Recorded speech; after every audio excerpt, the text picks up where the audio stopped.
In the Efik kingdom, there was a girl called Ngozi. Ngozi lived with her grandmother. Ngozi was a kind and obedient child. People described her as having a kind spirit like her mother. Unfortunately, when Ngozi was a baby, she lost both her parents. So all her life, she has only known her grandmother.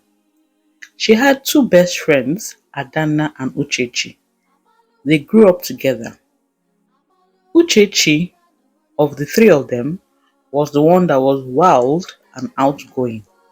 Her mother encouraged her to be so. Her mother introduced her to different men in the hopes that Uchechi would find a husband and settle down as soon as possible before her peers. Her mother wanted her to marry a rich man. Ngozi's mother, Izine, was different. She wanted Ngozi to find what makes her happy and make a living out of it. She wanted Ngozi to grow up to be a responsible person to herself. One day, the king announced that his son, the prince, as his tradition, would take a bride.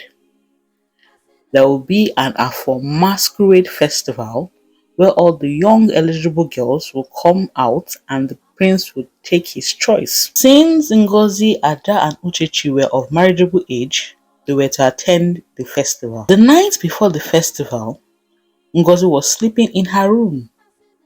Suddenly she woke up. She heard something. Something had woken her up. When she looked around, she did not see anyone in her room. Then she looked out her window and she saw her grandmother standing in front of their barn where they kept their farm animals. Her grandmother was talking to another older woman. Behind the older woman were three men. One seemed to be dead and the other two were holding him up. Her grandmother let them go into the barn. They went in, placed the dead man in their barn, and then the old woman and the two men left. As Izine was locking the barn, she suddenly turned and looked at Ngozi through the window. Ngozi quickly ducked her head and hid. The next day, when Ngozi woke up, she asked her grandmother, "Mama, who are those people? Who was that man?" Her grandmother said that man was attacked and those people brought him here. Her grandmother then told her that she should take food to him. Ngozi did as her grandmother told her. She took food to the man and then took care of him and gave him his medicine. The man then woke up. He told Ngozi that he was a farmer.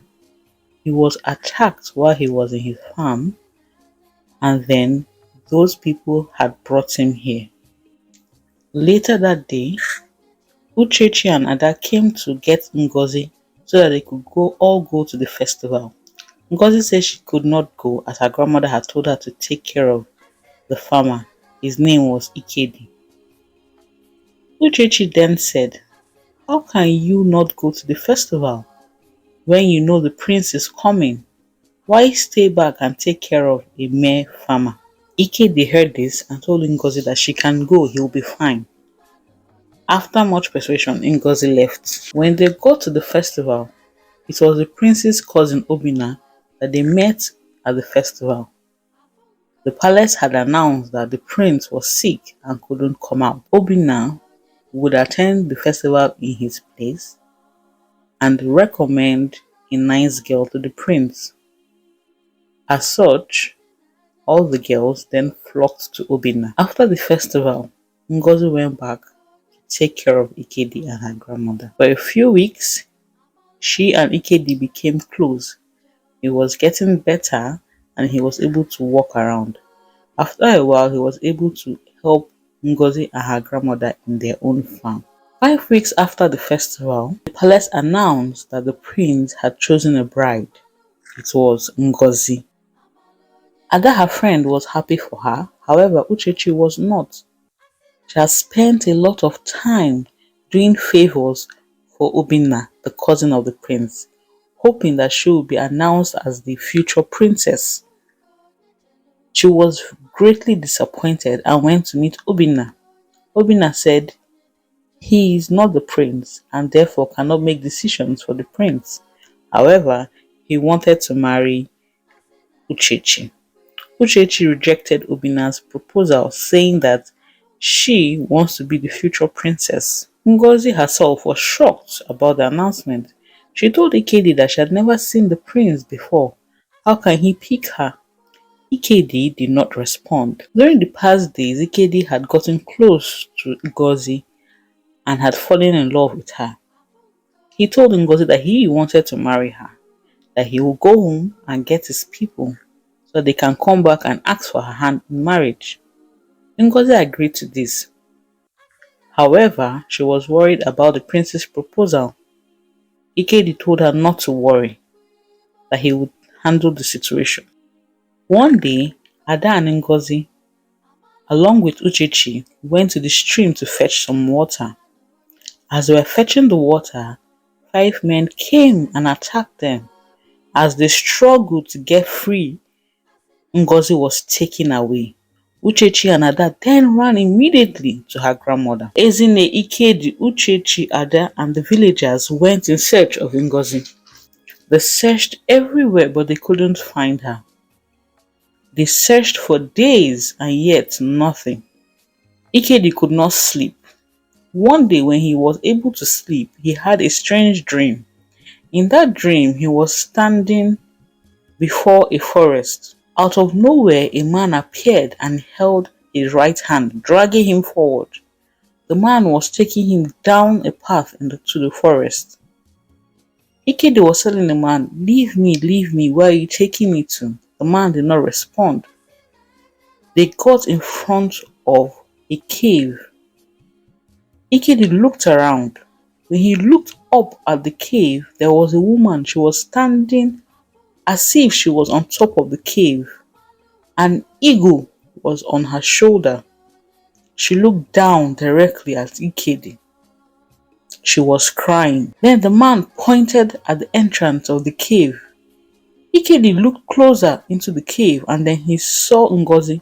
She was kneeling down crying. She was shouting. Ikedi ran towards her.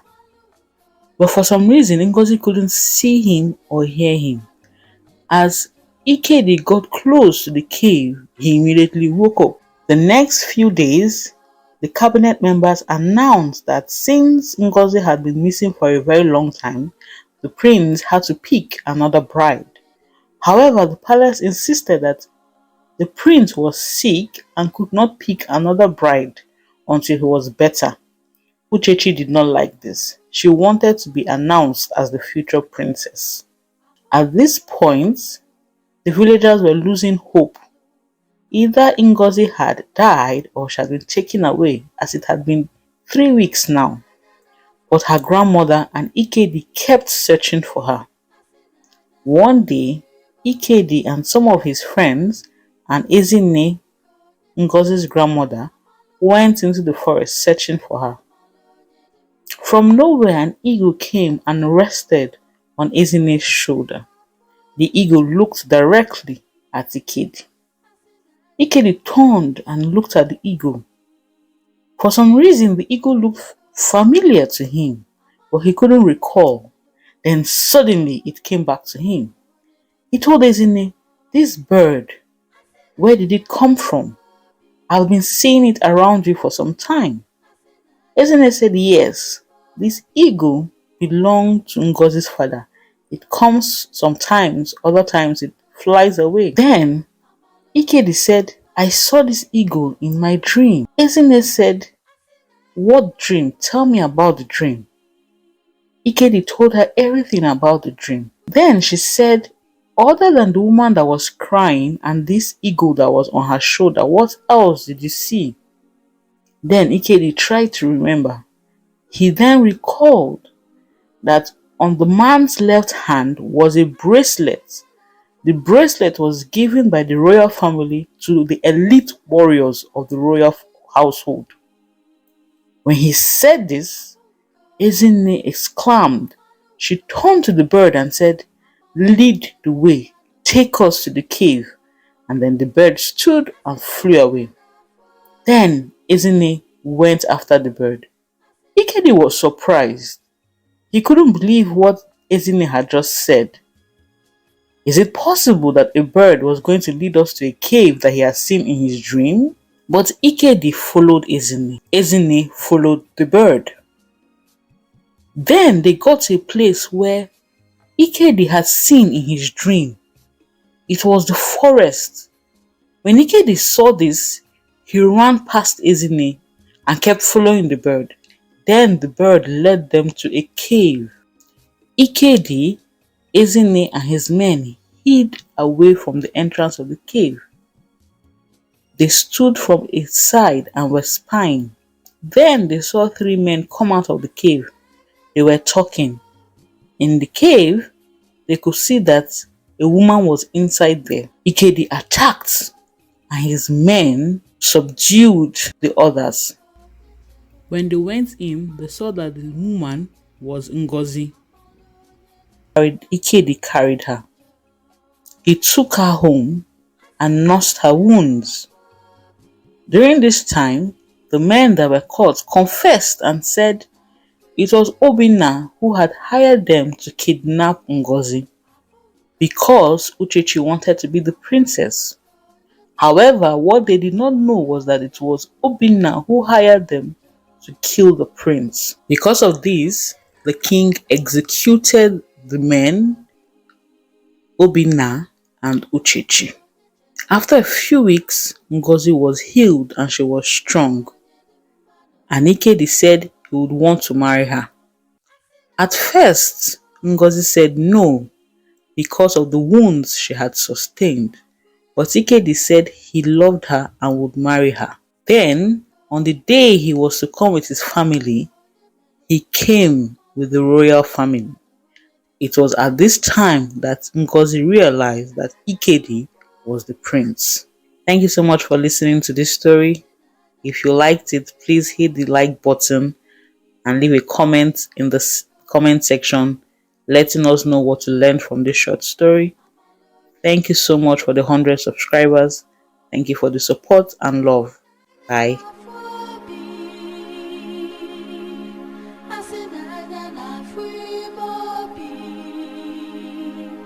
Afunko de chelo, amalunko de melo, amalo